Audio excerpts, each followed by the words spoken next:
नमस्कार मेरे बहुत बहुत प्यारे मित्रों।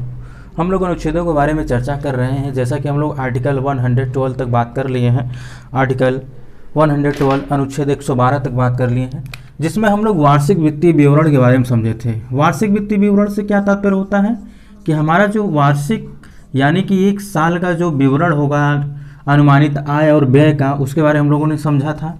वो हम भी और आप भी सभी लोग करते हैं, ये विवरण करते हैं, अपना पेश करते हैं कि हमें इस बार कितनी आमदनी होने वाली है, हमें कितना खर्च करना चाहिए।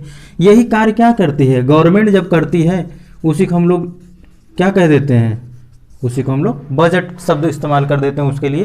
तो एक प्रकार से क्या होता है कि आम इंसान का भी बजट होता है, गवर्नमेंट का भी होता है, हमारा भी होता है और आपका भी होता है। और हम लोग ये समझे थे कि एक वित्तीय वर्ष में जो अनुमानित आय और व्यय का विवरण जो होता है वो संसद के समक्ष उपस्थित करवाया जाता है राष्ट्रपति के द्वारा।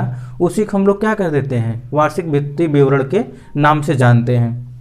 जिसमें हम लोग ये भी बात किए थे कि संचित निधि पे जो भी भारित व्यय होता है, जैसे कि जितने भी लोकसभा के अधिकारी हों, राज्यसभा के अधिकारी हों, अधिकारी से तात्पर्य क्या होगा, यानी लोकसभा के अध्यक्ष, उपाध्यक्ष, राज्यसभा के सभापति, ठीक, और जो राष्ट्रपति के जो सैलरी अलाउंसेस होते हैं, ये सारे क्या, नियंत्रक, महालेखा परीक्षक, निर्वाचन आयोग के जो सदस्य होते हैं, इन लोगों की जो सैलरीज होती है, जो वेतन होते हैं, जो भत्ते होते हैं, जो इनके जो वेतन व भत्ते होते हैं, जिसका जिसका मैंने नाम लिया है, ठीक, इनके जो वेतन भत्ते होते हैं, ये सारे के सारे किस पे भारित होते हैं, यानी किस पर बोझ डालते हैं, किससे इनको प्रदान किया जाता है, संचित निधि, consolidate fund of India, Bharat की संचित निधि पर ये खर्च का दबाव पड़ता है। और कभी भी इस खर्च पर यानी इस व्यय पर कभी भी लोकसभा में कोई भी बहस या फिर कोई चर्चा नहीं होगा।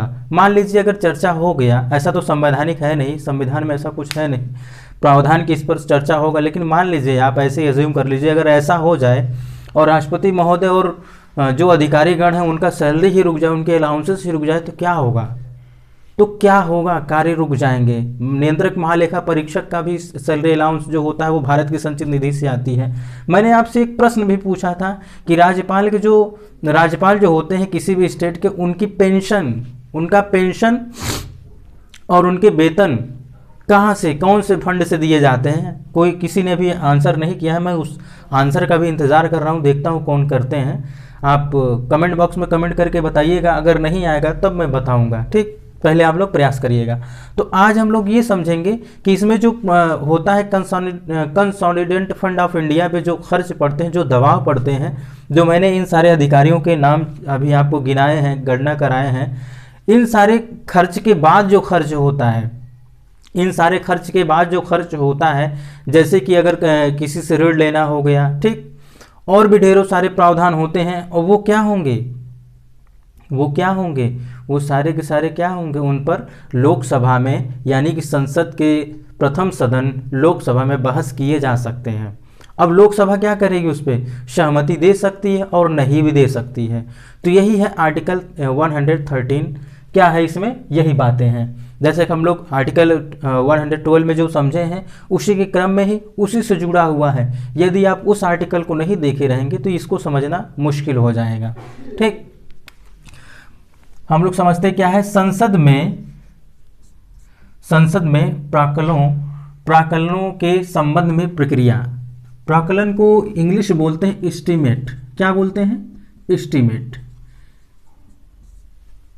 प्राक्कलनों में से जितने प्राक्कलन भारत की संचित निधि पर, मैंने कहा ना, भारत व्यय से संबंधित हैं, वे संसद में मतदान के लिए नहीं रखे जाएंगे। अभी मैंने कहा ना, जो भी इनके ये जो वेतन भत्ते हैं, जो भी अधिकारियों के नाम मैंने गणना कराए हैं, जो संचित निधि पर क्या हो रहे हैं, भारित हो रहे हैं, जो इस पर इससे व्यय हो रहे हैं, उस पर कभी भी संसद में मतदान नहीं किए जाएंगे।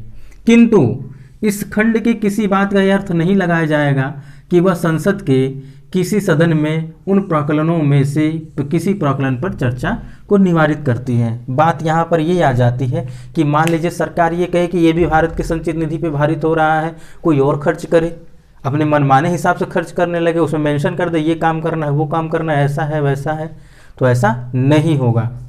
ये सिर्फ और सिर्फ जो मैंने अभी जिन नामों को मैंने गणना कराया है, जो नामों को मैंने चर्चा किया है, आप पिछली वीडियो में भी देखिए कि उसमें भी मैंने डिटेल चर्चा किया है। उसमें जितने भी अधिकारियों के नाम लिए गए हैं, जितने उनके वेतन भत्ते हैं, वो सारे के सारे क्या होंगे, उच्चतम न्यायालय के न्यायाधीश का भी वेतन जो होता है, भत्ते जो होते हैं, भारत की संचित निधि से ही दिए जाएंगे। इसके अलावा किसी भी प्रकार के अगर कोई व्यय रहेगा, कोई भी खर्च रहेगा, कोई एक्सपेंडिचर रहेगा, अगर सरकार को चाहिए होगा तो उस पर लोकसभा में जरूर से जरूर बहस होगा, चर्चा होगा, फिर उस पर मतदान भी होंगे।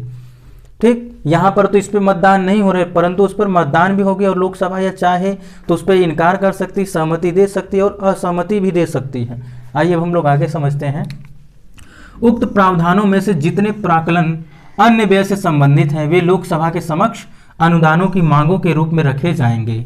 मैंने कहा ना, इस जो प्रावधान है जो ऊपर हम लोगों ने पढ़ा है, इस प्रावधान के बजाय यानी कि इसके अन्य अगर कोई और अनुदान होगा, अनुदान मतलब ही होता है मांग, अनुदान, कैसा दान, अनुदान, यानी जो हमें मिला है उसमें भी खर्च काम नहीं चल पा रहा है, हमें और चाहिए। आप मान लीजिए आप तैयारी करने के लिए कहीं गए हों, किसी सिटी में गए हों, किसी मेगा सिटी में गए हों, आपके फादर ने या फिर आपके पेरेंट्स ने आपको 6000 भेजा। ठीक, आप समझिएगा, आप 6000 आपको भेजा, आपने क्या किया, कोई बुक्स खरीद ली, कोई इंपॉर्टेंट आ गया, कोई और खर्च हो गए, कर लिया आपने। अब क्या हो गया, अब पैसे का बजट क्या हो रहा है, इम्बैलेंस्ड हो गया है, कम हो गया है। अब आपके पास बचा है केवल मान लीजिए 1000 बचा है, अब आपको पूरे मंथ चलाना है, तो आप क्या कहेंगे, फ़ोन करके कहेंगे, कॉल करके घर पे कहेंगे कि ऐसी ऐसी बात है, मुझे और चाहिए। तो वही जो आप डिमांड दोबारा करते हैं तो यही हो जाता है अनुदान। क्या हो जाता है, अनुदान।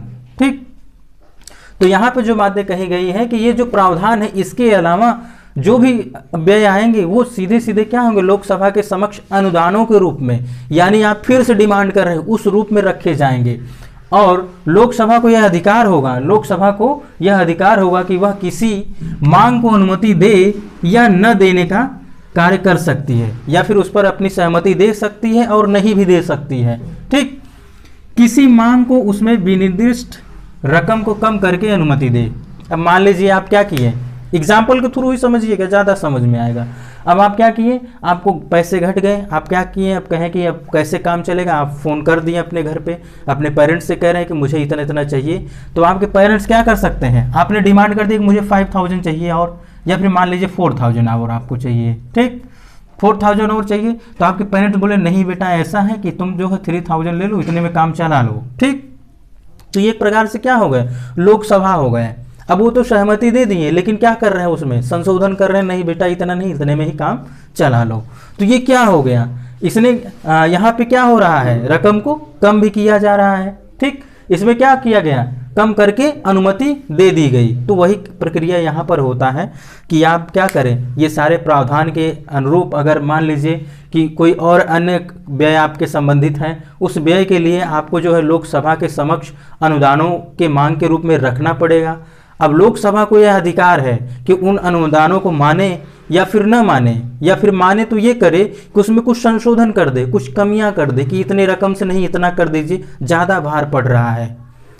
इसी क्रम में जैसा कि मैंने एग्जाम्पल के थ्रू आपको समझाया, आप इस एग्जाम्पल को भी ज़रूर समझ लीजिएगा और हो सके तो अपनी भाषा में साइड में लिख लीजिएगा, क्योंकि इसकी भाषा जो है ये अनुच्छेद 113 है, थोड़ी सी जटिल है, लेकिन मैंने आपको आसान भाषा में समझाया है। अब अनुदान शब्द यहाँ पे आया है, अनुदान शब्द आया है ना यहाँ पे। अभी अनुदान की मांग कैसे रखी जाएगी हम लोग नेक्स्ट वीडियो में समझेंगे, लेकिन फिर भी हम लोग यहाँ समझ लेते हैं कि किसी भी अनुदान की मांग राष्ट्रपति की सिफारिश पर ही की जा सकती है, अन्यथा नहीं की जा सकती है। ठीक, अब मान लीजिए, अब इस पर क्या एग्जाम्पल बन सकता है, इस पर एग्जाम्पल ये बन सकता है कि आपके पेरेंट्स में कोई ना कोई एक ग्रैंड मदर, ग्रैंड फादर जो सबसे बुजुर्ग होंगे, आप उनसे बात कहेंगे, क्योंकि आपके फादर नहीं मान रहे कि अभी तो मैं पैसा भेजा हूँ, नहीं मान रहा है ये, फिर भी कह रहा है कि मुझे घट गया। तो क्या होगा, तब आप क्या करेंगे, अपने ग्रैंड मदर या फिर ग्रैंड फादर से क्या कहेंगे, ये रिक्वेस्ट करेंगे, कहेंगे कि ऐसी ऐसी बात है, आप जो है फादर से मेरे कहिए या फिर मेरे मदर से कहिए। तो वो क्या करेंगे, अरेंज करेंगे। तब क्या होता है, तब आपको ये एक प्रकार से कहा जाए, ये फंड आपको क्या होता है, रिलीज किया जाता है, आपको दिया जाता है। उसी रूप में यहाँ है कि अगर कोई भी अनुदान की मांग करनी है गवर्नमेंट को, तो क्या करेगी, सिर्फ और सिर्फ राष्ट्रपति की सहमति के बाद ही करेगी या फिर राष्ट्रपति की सिफारिश पर ही करेगी। ठीक, तो ये हो गया हमारा अनुच्छेद 113 जो कि बहुत ही इंपॉर्टेंट था, नहीं समझ में आने वाला अनुच्छेद था, लेकिन मैंने क्या किया, इसे आसान भाषा में आपको समझाने का प्रयास किया। अगर अब भी कोई डाउट बना रहा हो आपके मस्तिष्क में, आपके मन में कोई प्रश्न इससे संबंधित बना हो तो आप कमेंट बॉक्स में अवश्य कमेंट करिएगा, आपका स्वागत है। हम उस डाउट को दूर करने के लिए भरसक प्रयास करेंगे।